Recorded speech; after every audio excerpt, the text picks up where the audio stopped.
Wij hebben toch wel hele aparte types honden in het programma. Zeker. Ja. Wist het nog dat verhaal van Ian de Mol? Welke man? Nou, hij staat al keisjoen in de grijden, Joet?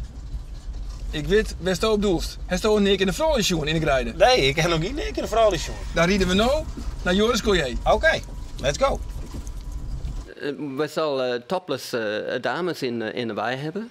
En daar gaan we het schilderen. En dat zou wel heel leuk zijn. Dat het wei gewoon een beetje vol zijn met vrouwen. Geschilderde koeien. Is dit Joris Collier? Ja, dit is de Collier. Ik zit vast. Wat heeft dat opleverd, steeds maar dat stukje bij de omroep?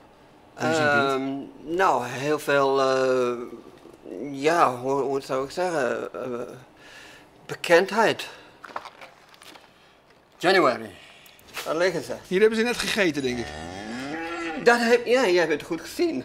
Het kan best zijn dat soms van die dames heeft een soort reïncarnatie gehad. Gevoel, een soort déjà vu. Dat ze dacht. Ga maar iets te diep nu. Ja!